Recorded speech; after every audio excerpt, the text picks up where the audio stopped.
Waller Santana, como que você tá? Seja mais uma vez muito bem-vindo, viu, Waller? Danilo, cara, que prazer estar aqui de novo, mais uma vez. É muito bom estar aqui e voltar nessa casa onde eu comecei, né, a minha carreira. Quanta história, hein? É muita história aqui.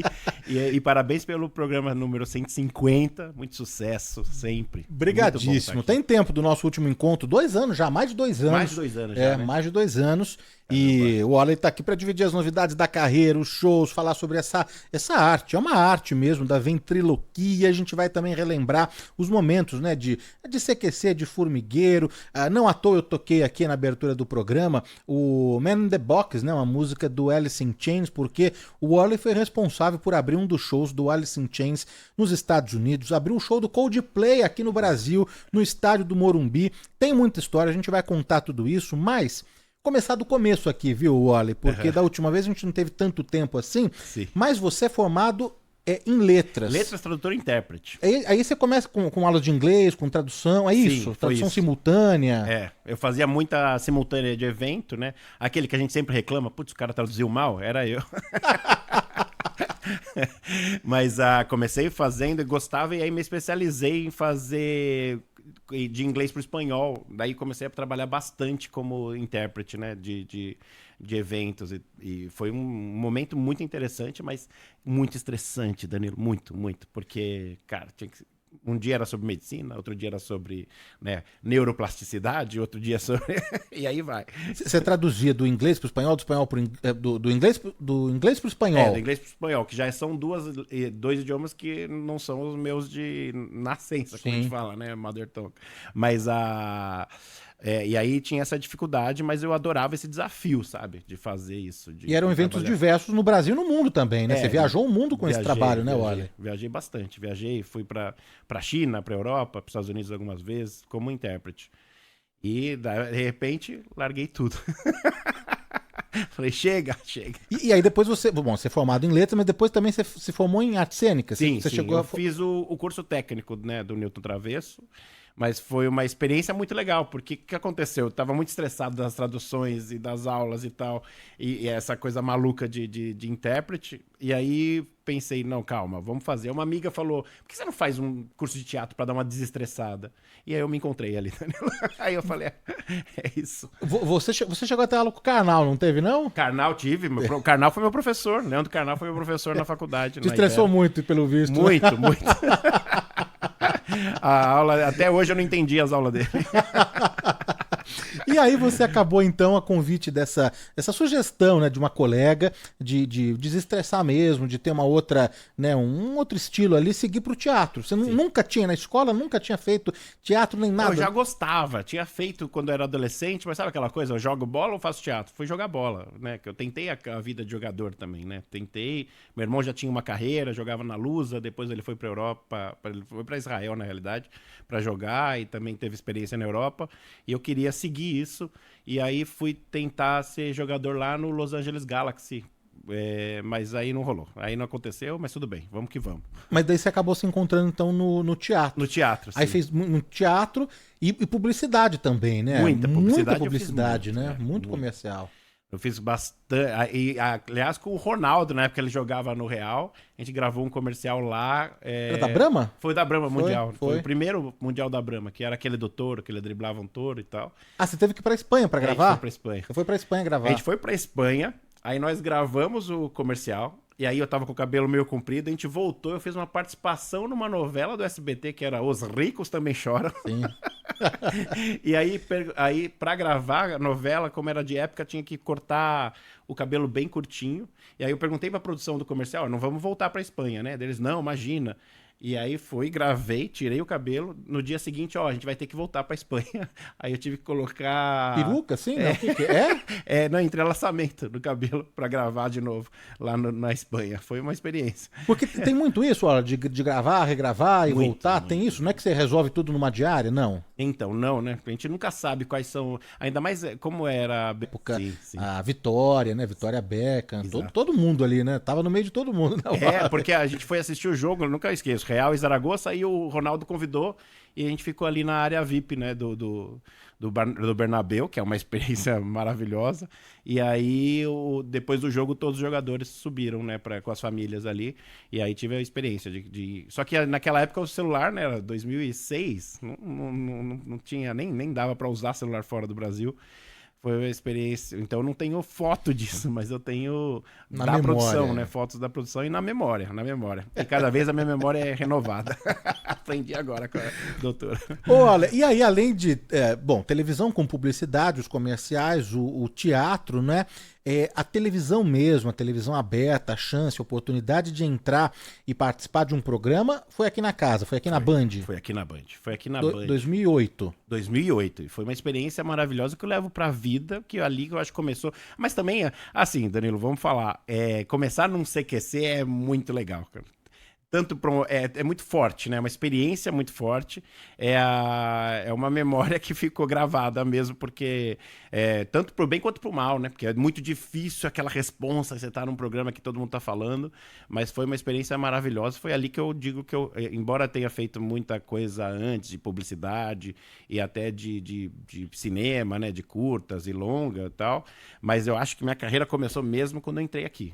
Não, e olha, de verdade mesmo, sem querer fazer média, bom, o programa já até saiu do ar há bastante tempo, mas o CQC foi um programa revolucionário na televisão brasileira. Não é um programa brasileiro, é um programa argentino, não é isso? Argentino, e aí essa versão produzida aqui pela Band e revelou talentos, ganhou na época todos os prêmios de melhor programa de televisão e tanta gente que hoje tá aí, né? O Orley Santana, o Danilo Gentili, o Rafinha Bastos, o Oscar Filho, o Marco Luque, o Rafael Cortez, a Mônica Iose, e vou esquecer de muita gente aí, mas todos os talentos. O Felipe Andreoli, exatamente. Depois o Dan Stuba, que chegou também a apresentar o programa. O Juliano Dipp, né, que continua aqui na casa, no Jornal da Band, agora tá no Melhor da Noite. Então, revelou talentos, né? E era um programa que era assunto depois, no dia seguinte, era toda segunda-feira, não é? E era assunto depois no colégio, na faculdade, no trabalho. E muito bacana mesmo que o CQC conseguiu construir, não é? E você falou aqui da responsabilidade de participar de um programa já com muita audiência, e que era falado, que era comentado. Mas era um quadro que você gravou todinho ele antes de ir pro ar? Gravamos todo antes. Mas, então você sentiu a repercussão depois evidentemente, a gente né? sabia que ia dar um bafafá, mas não imaginava que ia ser tanto. E a gente teve um retorno muito grande, assim, do quadro. E depois acho que foi a Folha que comentou que estava da história do CQC, foi um dos melhores quadros, né? Tá entre os top 3. Eu fiquei super feliz com isso. Mas o programa era muito legal, fazer parte, estar naquela coisa. E foi eu concordo contigo, foi uma renovação da TV brasileira. Embora seja um produto argentino, a gente colocou a nossa cara também, né? Colocou o nosso jeitinho de fazer, que foi maravilhoso. E depois eu virei mais fã do programa ainda. Mesmo tendo saído depois, eu fiquei fãzaço. Você, só rememorar aqui, você fazia ali um repórter, um assessor de imagem de políticos, e que chegava lá, batia no gabinete, né, de gente grande mesmo, né? A gente escolhia os maiores. e cantava ali passava ali uma mensagem de que tinha trabalhado com um assessor de Barack Obama. Do Obama, e aí ia dando deixas, né, falando coisas do que eles deviam falar, é isso? A gente falava que aliás tinha nome, era o Carl Fisher, o assessor do Obama, que era uma brincadeira com a ficha, que não caía a ficha deles, que era, a gente chegava falando que era um assessor de imagem política e que estava ali para mostrar o lado bom dos políticos, e aí eles adoravam. e a gente falava que ia fazer, né, dar moral e falar frases para eles, ajudar isso nessa assessoria política, e a gente não desligava a câmera, o LED da câmera, a luzinha ligado, a gente desligava e a gente filmava tudo, e depois a gente mostrava como se manipulava uma entrevista política. Então, foi uma coisa... Eu tô falando isso porque também depois eu descobri que algumas faculdades começaram a usar em ética jornalística esse quadro como exemplo. E eu fiquei muito feliz, porque eu falei, olha, é engraçado isso, né? Era tudo roteirizado ou era tudo improviso? Tudo improviso, porque a gente não tinha noção do que podia acontecer, né? Então era na hora você ia falando, você ia desenvolvendo, uau! Eu acho que foi o único quadro que não tinha nenhum roteiro, porque como a gente não sabia quem a gente ia entrevistar, né, direito, a gente sabia, a gente marcava com alguns, mas como a gente ia pro congresso, sei lá, chegava lá nos gabinetes e falava, olha, dá para dar uma entrevista? Teve um que negou, um único que foi o Clodovil, o único que não quis. Ele falou, você tem fita aí de vocês? Já feito? Falei, não temos. Ela, então não vou dar entrevista. Foi o Clodovil o único que negou a entrevista pra gente, mas todos os outros caíram na nossa pegadinha do bem. E depois do CQC, você também fez parte de um outro programa aqui da casa, que era o Formigueiro, apresentado pelo Marco Luque. E você já me contou essa história, mas vale a pena a gente repetir aqui, porque foi a partir do Formigueiro que sua vida se transforma, né? E se transformou porque ali você fazia manipulação de bonecos. Algo que você nunca tinha feito na sua carreira, Warley. Nunca nem imaginava, Danilo. Nunca nem sonhava com isso. Por isso que é um sentimento muito gostosinho, sabe? De estar aqui. Porque aqui começou, dá até um nervosinho, sabe? Você fala... Porque aqui que começou tudo, né? Não só o CQC, como o Formigueiro, embora não tenha tido a repercussão que a gente imaginava que teria, né? Porque na Espanha até hoje é sucesso.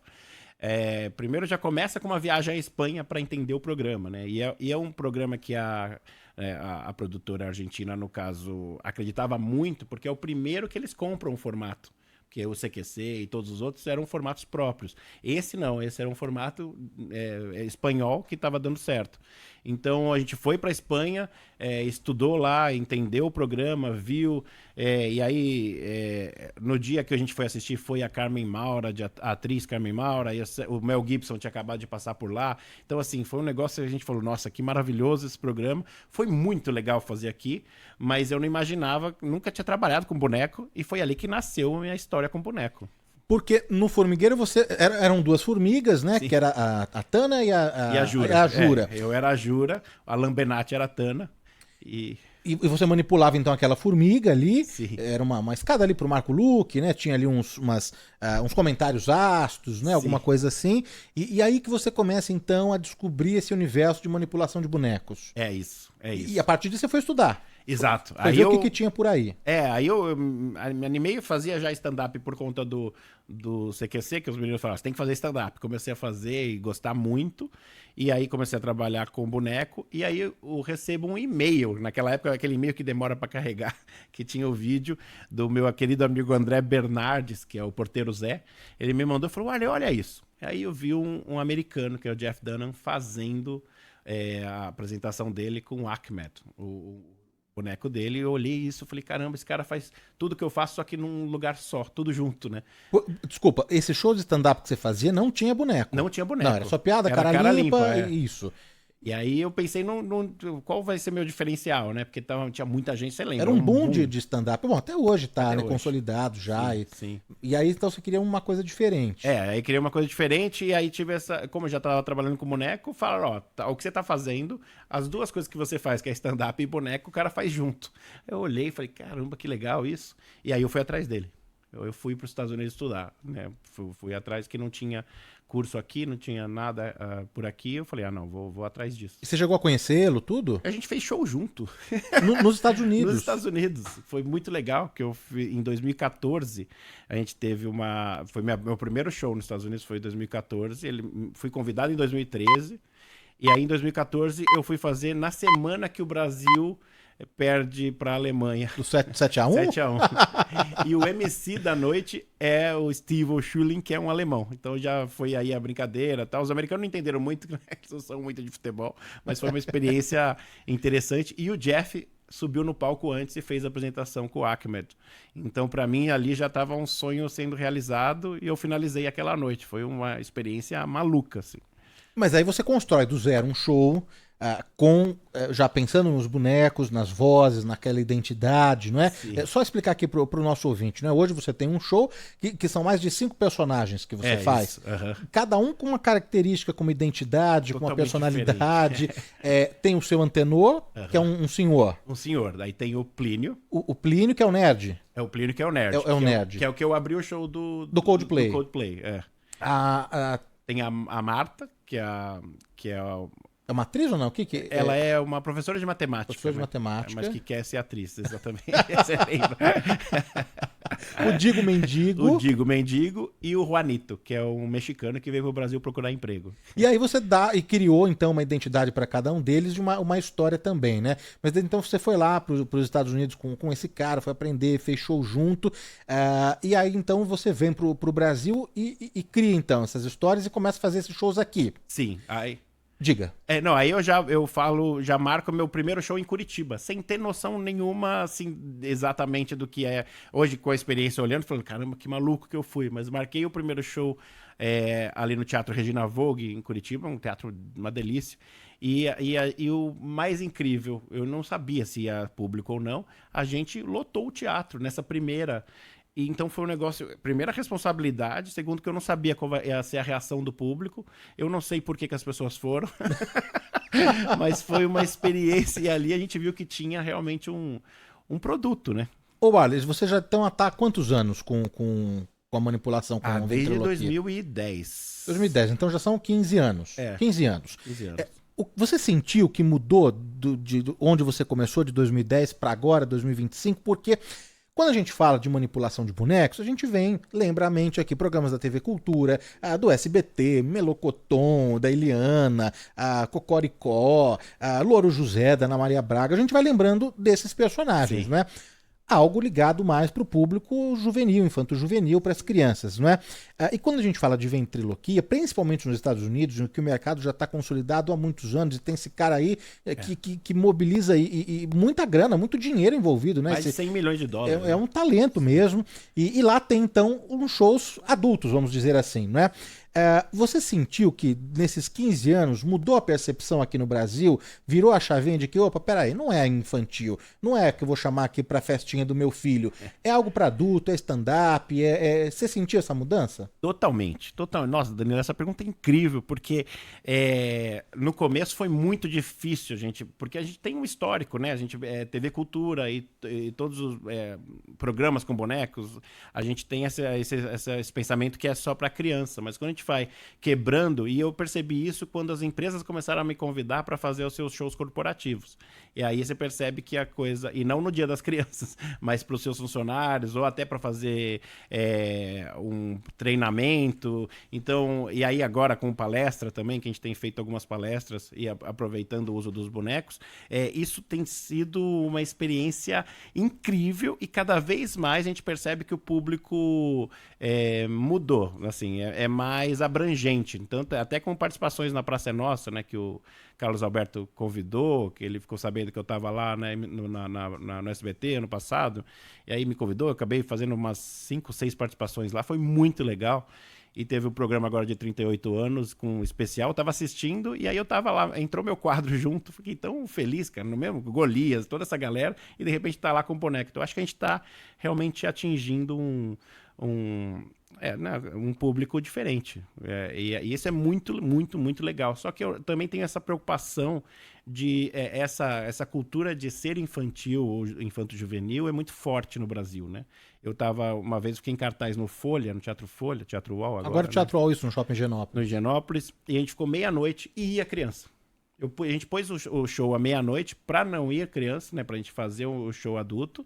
Mesmo assim ia, e aí eu limpei o texto por conta disso também. Então tem esse outro lado. Então, desculpa te interromper, mas é que você nunca fez também, né? Os seus stand-ups nunca foi também com palavrão, pesado, nunca não. foi, né, Waller? No começo, né, que tinha a Marta, que agora é professora de matemática e quer ser atriz, ela era sexóloga. Então ela entrava bem num assunto bem pesado. E aí um dia eu fui fazer show em Goiânia e vi que tinha muita criança e eu falando de sexo de uma forma muito depravada, que eu acho engraçado, mas e aí a gente pensou, não, calma, vamos lá, me reuni com o Júlio Wong e a gente falou, ó, vamos fazer as mesmas piadas, mas de uma forma que o público entenda, os adultos entendam de um jeito, as crianças de outro, né? Então, vamos tentar fazer isso. É uma pretensão, mas eu acho que a gente conseguiu atingir mais ou menos isso. Quando eu falei aqui na abertura que é uma arte mesmo da ventriloquia, porque na verdade você precisa, acho que você até trouxe alguns bonecos aqui, você precisa, né, você coloca a mão aqui por dentro, né, tem todo um mecanismo que você mexe o olho com o acionamento de uma chavinha de um botão ali, a boca, a sobrancelha, tudo, né, e fora que você fala com uma voz diferente da sua E que você não pode abrir a sua boca. É isso. Explica um pouquinho só, rapidamente, o que é isso. A diferença do bonequeiro pro ventríloco é que o bonequeiro trabalha com o boneco e não se preocupa tanto com a questão de mover os lábios ou não. O ventríloco sempre está ao lado do boneco, ou junto com o boneco, e faz, ou com a gente fala um objeto inanimado, faz trazer vida para ele, e de uma forma que pareça que ele está falando. Então, assim, eu vou até mostrar a cabeça do Plínio aqui. Traz aí, Julião. Olha, é claro que é rádio aqui, não é? Mas para quem puder acessar agora o YouTube, youtube.com/Rádio Bandeirantes Oficial. Se não puder agora, a live depois fica disponível ali no YouTube ou no Facebook. O Wallace Santana, nosso convidado de hoje, ator, humorista, ventrílogo, ele está agora com um de seus personagens, que é o Plínio, que é um nerd, né? Ele está segurando agora aqui a cabeça do boneco. Então, para quem estiver na live, vai conseguir acompanhar isso tudo que a gente está falando aqui, não é? A movimentação dos lábios, do olho, a abertura de boca ali, é muito bacana.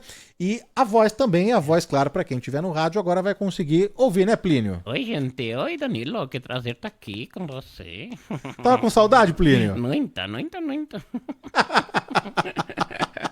Ô, Plínio, você tá há quanto tempo na estrada, hein? 10 anos, desde que nasci. É verdade, é 15 anos já, né? Você tá 15 anos. Desde o começo, desde o começo com o Plínio. O primeiro foi o Antenor, aí no ano seguinte, né, Julião, foi o Plínio já. E aí você mandou fazer esse boneco? Quem me indicou foi o próprio Jeff Dunham, que falou, olha, faz com esse... o cara que faz, esse é o Selberg, o nome dele, é tipo um Stradivarius, sabe? É caríssimo o boneco.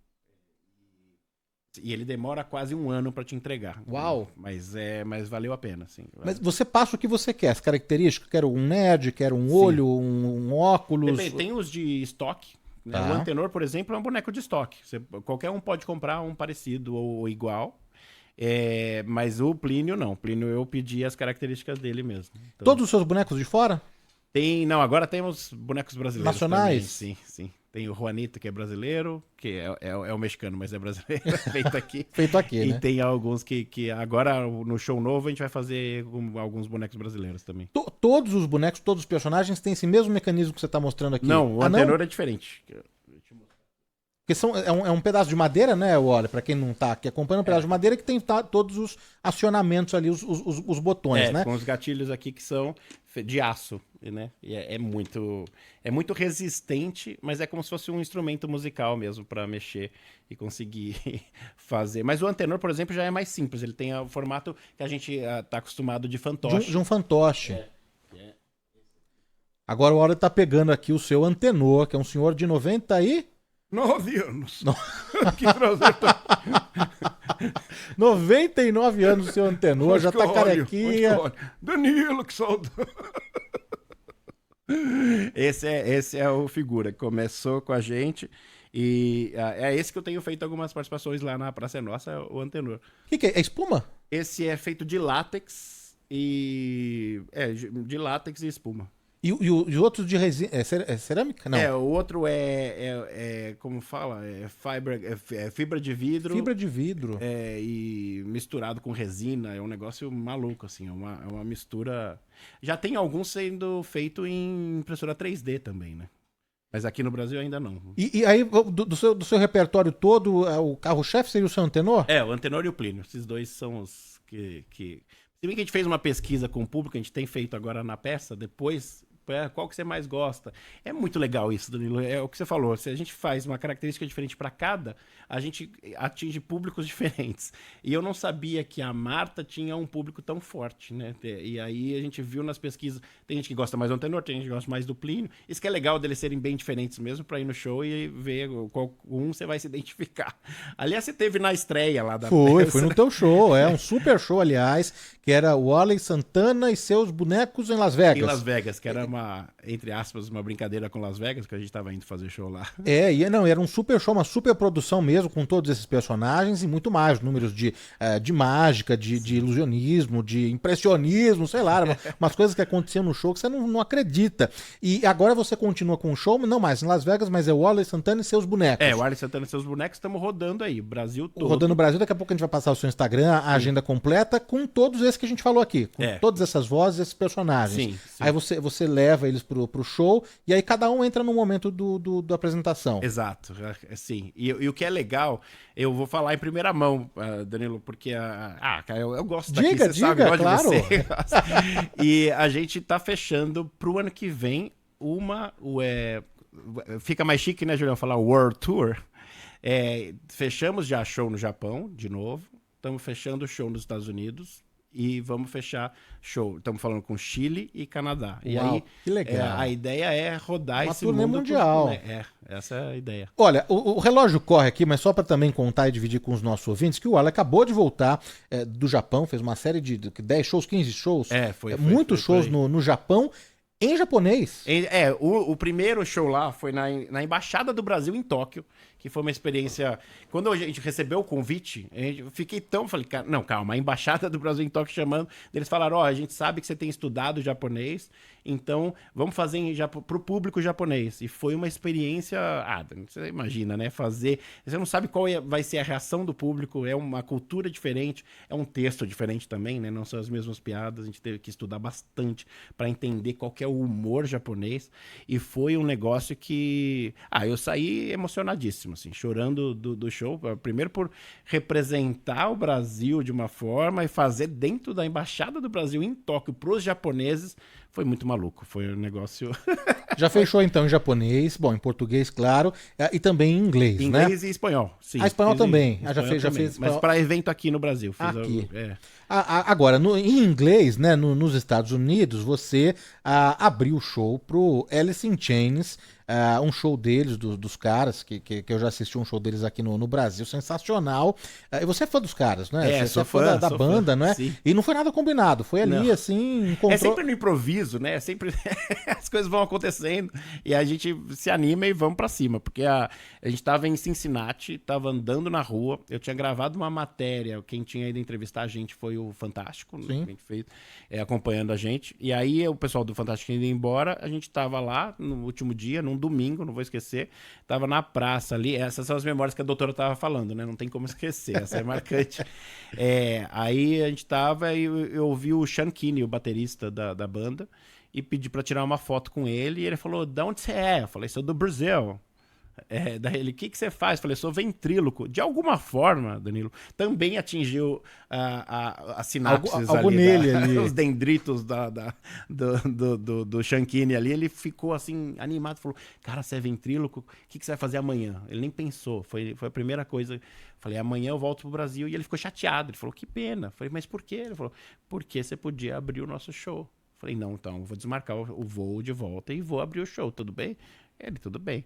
E aí nós abrimos o show. Cara, 18 minutos, né? Mas depois você se reuniu com a banda pra entender qual que era a proposta, o tempo que você tinha, não? Não, nada. Assim, ele falou, vem amanhã e abre nosso show. E... Foi exatamente isso. E nem texto, então, você tinha? Não tinha texto, não tinha nada, e só tava eu e o Plínio. E só tava com o Plínio lá, porque eu tinha ido gravar a matéria. O Plínio foi o primeiro que você mostrou, o nerd, né? Isso, o nerd. E aí eu falei, tinha eu e um nerd pra ver que... E aí, quando ele falou, você tem 18 minutos, é um TED Talks, né? 18 minutos é muito tempo. Não dá pra você... E quem faz comédia sabe que, né, assim, 18... Quem se apresenta sabe que 18 minutos parece pouco, mas é em inglês, na frente de uma plateia que não tá te esperando. E aí a gente pensou, como é que a gente vai fazer esse texto? O que a gente vai fazer? O que a gente vai se apresentar? A gente pensou, cara, os caras são fãs da banda. Então vamos contar a história pra eles. Então eu contei a história, por coincidência era aniversário da minha mãe, que se chama Alice. Então eu falei, deixei de ir no aniversário da minha mãe pra estar aqui. E aí o público acho que foi se identificando com a gente. E quando eu peguei o Plínio, a gente fez trocadilhos com o nome das músicas e dos álbuns das deles. letras? Das letras. E aí foi legal porque tem os times que gostam mais de uma música ou de outra. Então, por exemplo, eu falei, eu trouxe o meu Man in the Box, que é a música mais famosa deles. Um Homem na Caixa. Trouxe o meu Homem da Caixa. Tirei da caixa o Plínio. E aí começamos a fazer trocadilhos, né? Qual é o nome da sua mãe? Angry Chair. E aí começou a fazer bastante trocadilho e o pessoal ia vibrando. E o que foi muito inesperado, porque a gente podia ter dado muito errado. E deu muito certo. E aí a gente ficou depois, durante o show, e mais 2 horas tirando foto com a galera. Foi um negócio impressionante, assim. Foi um negócio que a gente não imaginava, a gente aceitou fazer pela loucura da empolgação do momento, depois veio a responsa, mas assim, foi um show maravilhoso, de experiência muito rica, podia ter dado muito errado, teria sido uma experiência muito boa também, mas deu muito certo e mostrou porque às vezes a gente deixa de fazer uma coisa pensando, será que vai dar certo, será que não vai? A gente se joga e vê que não era nada disso, deu certo e vamos que vamos pro próximo. E o próximo foi, né? O próximo foi, né? No estádio do Morumbi, aqui em São Paulo, abertura do show de Coldplay, daquela série que eles fizeram aqui em São Paulo, e aí para 70 mil pessoas, né, Warley? É isso. Foi uma... Então, é engraçado, né? Porque veio mesmo o próximo, né? O Chris Martin ficou sabendo disso, né? O vocalista do Coldplay ficou sabendo, né? Pela Cris e pela Yas, as meninas lá do Vênus Podcast. E comentaram com ele, porque eu tava lá ajudando na tradução, olha lá. A Cris me pediu, falou, vou entrevistar o Chris, você quer dar uma força aqui? Fiquei ali. Elas não precisaram da minha tradução, mas era pra eu estar ali. E aí elas contaram a história pra ele. Ele olhou pra mim e falou, o que você vai fazer amanhã? Igual o baterista do Alice in Chains. Eu falei, amanhã o que eu vou fazer? Ele falou, então abre o nosso show. Sensacional. Só que eu tava aqui do lado, no Morumbi, em casa, em português. Na tua casa, teu time, meu né? Time, exatamente. Meu time, no estádio do meu time. E aí o show, foi o show que você faz, assim? Não, foi o MC mesmo, pra chamar a banda. Então a gente fez umas piadinhas, falou rapidinho ali. Só que 72 mil pessoas. É um negócio. Sabe aquele eco que vem? Você fala, boa noite. Sabe aquela... Foi uma sensação assim, tão incrível que é difícil descrever, né? Assim, mesmo o show do Alice in Chains foi incrível também, fiquei muito nervoso, esqueci da técnica, o boneco voava, sabe? Essa coisa que a gente fica muito crítico depois. Mas no do Coldplay foi curti, eu queria ficar mais 1 hora ali, sabe? Eu queria ficar mais assim, e chamar os caras, de repente os caras, e aí você chama, fala, Coldplay! O Plínio chama. E de repente entra a banda, é uma sensação que você fala, gente, o que tá acontecendo, né? São coisas que a vida, que Deus dá, assim, que você fala assim, gente... será que eu merecia passar por isso, sabe? Mas assim, é indescritível mesmo, é uma coisa incrível. E só de estar aqui pertinho. E olha que engraçado, começou aqui minha carreira com bonecos no bairro do Morumbi. E aí esse show no Morumbi, na hora passou isso na cabeça também. E aí, bom, da última vez que você esteve aqui, né, participando, na verdade, do Antenados, já tem 2 anos, mais de 2 anos, nesse meio tempo você também chegou a lançar um livro, não com essas histórias, mas com técnicas, é isso? Exatamente, ensinando a ventriloquia, porque eu descobri que não tinha em língua portuguesa no mundo, não tem nem em Portugal, né? Não tinha um livro que falasse de ventriloquia, nada na literatura que falasse de ventriloquia. E aí eu comentei com o Tom Cavalcante, e aí o Tom fez o prefácio do livro. E o livro ele esgotou muito rápido, né? Porque a gente não esperava que fosse... A gente fez lá em Portugal, com uma editora de Portugal, e aí demorava um pouco para chegar também, que as pessoas pediam e demoravam, mas o que a gente percebeu é que tinha um mercado para esse livro muito legal, ele esgotou. Tanto é que eu fui dar entrevista em alguns lugares, ele já estava esgotado. E aí a gente relançou, e ele esgotou novamente, e agora a gente lançou online. Lançou o e-book na Amazon, se alguém quiser, Os Caminhos da Ventriloquia, o Warley Santana. Mas aí é uma... E aí eu nunca divulguei esse e-book. Até porque esgotou agora, né? Agora estamos com esse e-book. Então agora no teu site, vou passar aqui o Instagram, que é o Warley Santana. O Warley Santana, então lá tem os W com Y. No Instagram tem a bio lá, né, Julião? Tem o link, aqui já bio. Tá aqui, ó lá, já acabei de clicar aqui, o Warley Santana no Instagram, tem aquele link, né, da bio, e é o primeiro lá, e-book, Caminhos da Ventriloquia, e depois os shows, né, os ingressos para os shows todos, e também o canal do YouTube, a lojinha e tudo ali, né, no seu YouTube tem esse vídeo do Alice in Chains, né, tem os registros todos. Tem um documentário curto, de 15 minutos, com a carreira, mostrando toda a história também do CQC, tudo que a gente tá falando aqui, né? Chama warley.doc. no YouTube. É legal estar aqui contigo, Danilo, porque aqui não sei porquê, cara. De alguma forma eu lembro de divulgar as coisas mais legais pela primeira vez. Então, tanto o e-book quanto esse documentário. E o Doc, tá lá. então, no YouTube? É, no YouTube. O Doc é no YouTube, né? É. E então o Wesley Santana e a agenda também, né? A agenda que vai rodar, que já tá rodando, na verdade, com o show Wesley Santana e seus bonecos, né? Olha, uma palhinha aqui para quem estiver aqui acompanhando do bom e do melhor, do Plínio ou do seu Antenor, uma coisinha que você faz no show ali. Hoje você tem 20 minutos, viu? Brincadeira. O legal com o Antenor é muito do improviso. Você viu o show, né? Você viu que rola muito... A interação ali. A interação, inclusive, rolou contigo, né? No show. Sim. Mas aquele foi tão legal, tava lotado aqui, o Bravo. Né? Um super show ali, que tinha mágica também, tinha outros elementos ali, você jogava ali algo pra plateia, e a plateia respondia, e tinha números de mágica mesmo, de ilusionismo, né? Que chama, ilusionismo. né? Porque a mágica e a ventriloquia estão muito ligadas, né, Danilo? E uma vez você me contou aqui também, Waller, que pode parecer estranho, você tá chamando, né, um ventríloco pro rádio, mas você me falou, e agora eu não vou me lembrar a história, que tem alguma relação, não é? Tem total relação. Tanto é que a gente vê hoje muitos programas com personagens. Mas quem começou essa história foi um cara que se chama Edgar Bergen, que é um ventríloco, e nos anos 30, na rádio americana, ele era ventríloco e foi convidado para ser apresentador de um programa. E aí ele fazia os programas, os bonecos dele, os personagens dele na rádio. E as pessoas achavam que os personagens eram verdadeiros, que eram reais. E aí começou essa história de personagem em rádio, foi com um ventríloco. Olha que engraçado isso. E esse ventríloco fez tanto sucesso que depois o Walt Disney gostava tanto que convidou ele para fazer alguns filmes. Então, assim, e aí ele explodiu. E ele que eu acho que é o pai da ventriloquia moderna é Edgar Bergen. Se alguém quiser pesquisar, tem vídeos dele maravilhosos de apresentação. Tem os filmes dele da Disney que ele faz, que que são vários, e aí essa experiência, né, Antenor?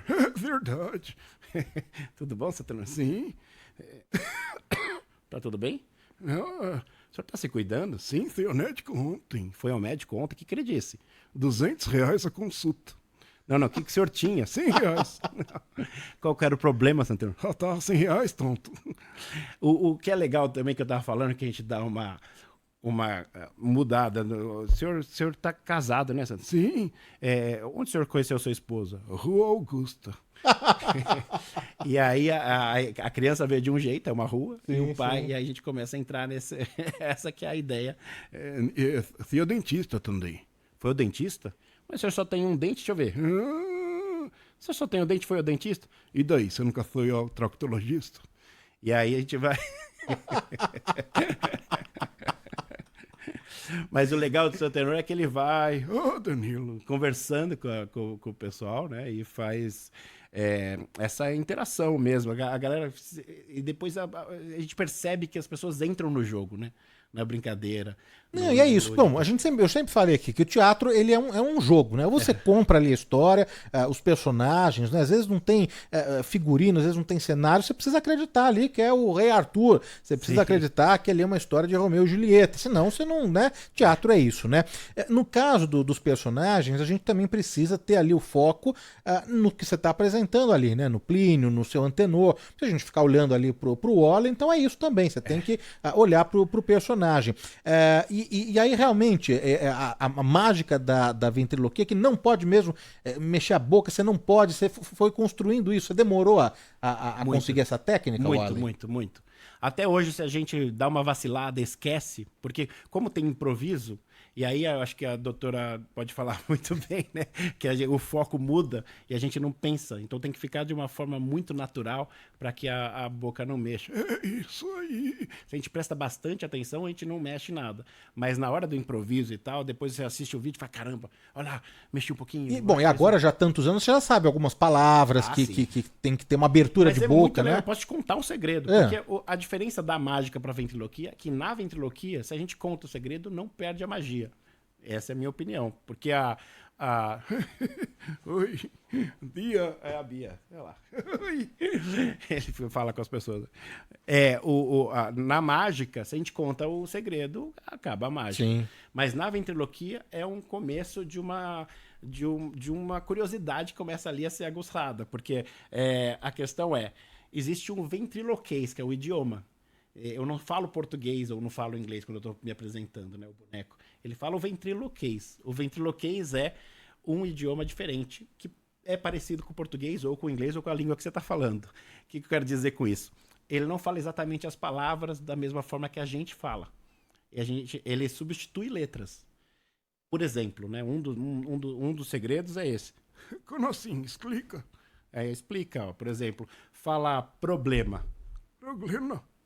Ah, problema. Mas ele falou trolena. Ele substituiu as bilabiais, que é o P, B e M, que é uma palavra problemática, literalmente, que é o P de Paulo, de problema. Ele não tem como você falar, eu acho que o pessoal que está ouvindo a gente pode tentar falar alguma palavra com P, problema, sem encostar um lábio no outro, é impossível, né? Então, para que haja essa ilusão, a gente tem que substituir a letra. Então, T de tatu, um exemplo, né? Um dos exemplos. Então, T de tatu, claro que no livro tem mais avançado, tem outros exemplos também, mas, por exemplo, T de tatu no lugar do P, você pode tentar também, Danilo. Ó, D de dado no lugar do B e N de navio no lugar do M de Maria. Ih, já baguncei tudo aqui. Mas a gente pode ir para uma mais fácil, pode falar professor. Professor. E aí, ao invés de falar o P, fala o T. Professor? Professor. Aí deixa a boca assim, aberta, abertinha. Tem que sair o som. Professor. Acho que o pessoal tá tentando. É dificílimo, é uma técnica mesmo, é uma magia. E isso não tira a magia da ventriloquia, né? Quando você fala, e aí todos fazem, até os que cantam, né? Até os que... A questão é a substituição, é esse novo idioma. Ó, você tá soltando várias coisas aqui em primeira mão, você já falou dessa turnê mundial, pro ano que vem. Pro ano que vem. Pro ano que vem. Começa pro Brasil, começa fora? Começa pelo Brasil, Brasil, aí Japão, China, Chile, Canadá. Canadá, Chile, Japão e... tô esquecendo algum? China, que você falou? Estados não? Unidos. Estados... China não. China Estados Unidos. Não temos. Então, Brasil e esses países todos. E aí agora eu quero saber, você está desenvolvendo também, está estudando, está criando algum personagem novo? Porque tem um mexicano, não é? Uhum. Aí você chega nos Estados Unidos, tem algum americano, chega no Japão, tem A gente sempre tenta mudar, tem personagem novo. A gente tem experimentado, tem o Bob Marley, que é um... Trocadilho com... É um trocadilho. O Bob Marley entrou já no último show em São Paulo, eu fiz, foi uma experiência muito legal. Bob Marley, ele tem o problema das sinapses mesmo, que é a entrevista maravilhosa com a doutora Ana Carolina, que eu tava ouvindo, ele não lembra muito das coisas, então... O que será, né?